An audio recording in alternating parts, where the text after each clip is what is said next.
الحمد لله والصلاة والسلام على رسول الله وعلى آله وأصحابه ومن والاه. اما بعد، السلام عليكم ورحمة الله وبركاته. از جانب برادران و خواهران یک چند سؤال به ما وارد شده است. سؤال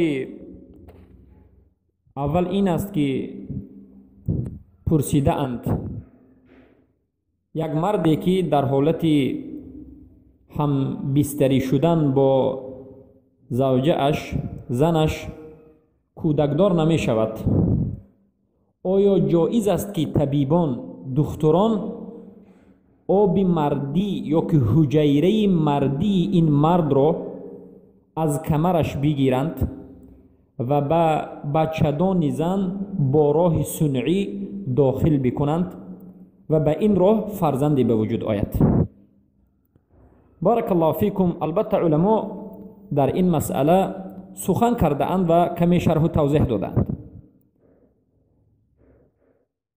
جایز است در حالتی که این نمود عمل جایز است، یعنی اگر مرد در حالت همبستری شدن با زنش فرزند به وجود نآید و امکانیت باشد که حجیره های آب مردی را بگیرند و با این تکنولوژی پیشرفته به بچه‌دان زن گذارند که به سبب این فرزند بروید، به یک شرط یا به یک چند شرط جایز است. شرط اول این که این آبی که به متکه زن میبرند حقیقتا آب خود مرد باشد و به این دیگر چیزی از چیزهایی که از انسانهای بیگانه هست، مردهای بیگانه هست همراه کرده نشود، یا آب زنی بیگانه یا آب مردی بیگانه همراه کرده نشود. چرا که وقتی که همراه شد این آب مردی یا آب زنی دیگر به این آب اینها همراه شد، فرزند دیگر انسان نامعین می شود و این حرام است. و به این تعلق چیزهای زیاد تعلق دارد، به مانند میراث و وصیه و دیگر چیزها، محرم و نامحرم و چیزهای دیگری تعلق می شود. و شرط دیگر این که اون طبیبان و دکترانی که این عمل را انجام میدهند انسانهای امین باشند. امین یعنی فریب ندهند.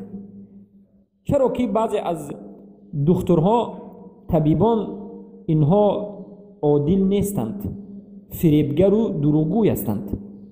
میگن که ما از کمر شما گرفتیم لیکن آب مردی بیگانه را به بچه‌دان زن روانه میکنند. چرا که خیانتکار هستند. البته اینچنین انسانها هم قصه ها هم وجود دارد.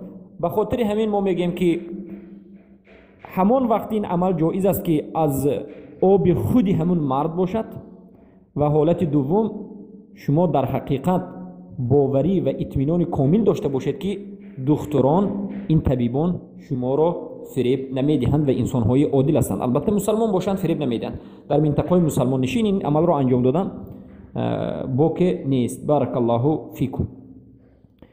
این مسئله اول بود. جایز بودنش دلیلش چیست؟ دلیل این است که فرقی ندارد که آب مردی به واسطه جیمای مرد به زن می درآید یا که به واسطه تکنولوژی امروزه در آمدن آب یک مرد به زن در حالتی که به هم نکاح هستند و زن و شوهر هستند به کدام راهی نباشد درست هست.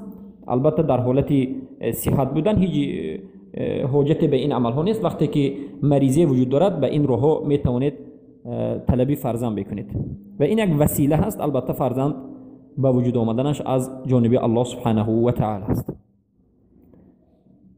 و البته خواهر طلب کردن که در حق این خواهر دعا کنیم که الله سبحانه و تعالی فرزند بدهد. البته ما همیشه دعا میکنیم در حق بی فرزندا که الله سبحانه و تعالی به آنها فرزند عطا بکند و این خواست الله هست. الله در قرآن عظیم شان میگه اعوذ بالله من الشیطان الرجیم و اجعل من یشاء عقیما. و کسی رو که الله خواست عقیم میگرداند. عقیم یعنی بی فرزند، نه دختر و نه پسر. البته در اول این آیه الله میگه به کسی که من خواستم دختر میدهم. به کسی که من خواستم دختر میدهم. یرزق من یشاء اناثا. اول از دختر شروع میکند. چرا که مشرکین عرب دختر را بعد از تولد یک شرمندگی میدونستند و زنده به زنده به گور میانداختند.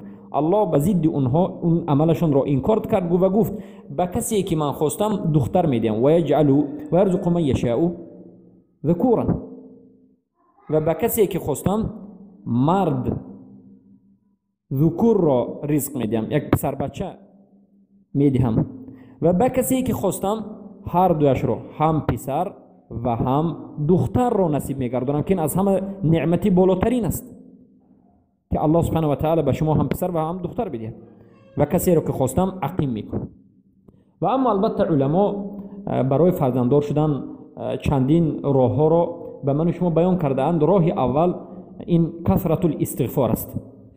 خواهرم و برادرم که نعمتی یا از نعمت فرزند محروم گشته ای، فعلیک بکثرت الاستغفار، به کثرت استغفار مشغول باش، یعنی بسیارتر استغفار بکن.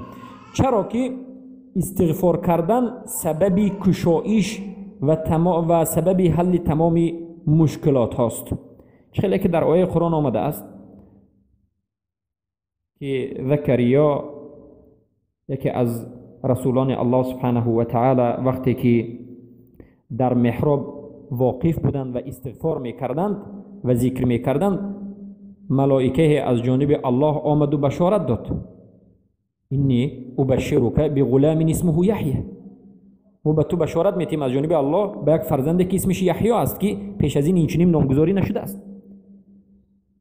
از این چنین دلیل ها استدلال میگیرند و میگن که استغفار این بسیار مشکلات را حل می نماید و این چنین اگر فرزند نداشته باشید الله سبحانه و تعالی به سبب توبه و زاره و ناله و استغفار شما به شما فرزند خواهد داد.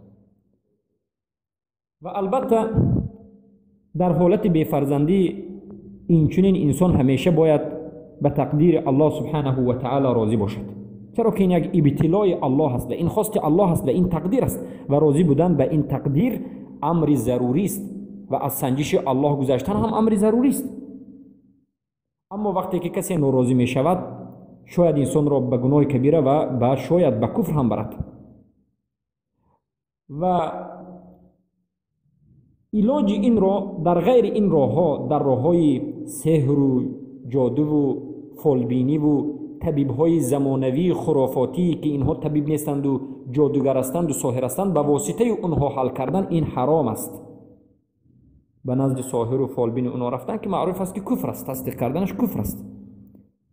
پس کسانی که بی‌فرزند هستید از این راه های حرام خودداری بکنید و فرزند را از الله طلبید و کثرت استغفار بکنید. اما از راه تیبی دکتری که ما به شما فتوای جایز بودن این نمودهاش را نقل کردیم، در این حالت با این راه هم جایز است.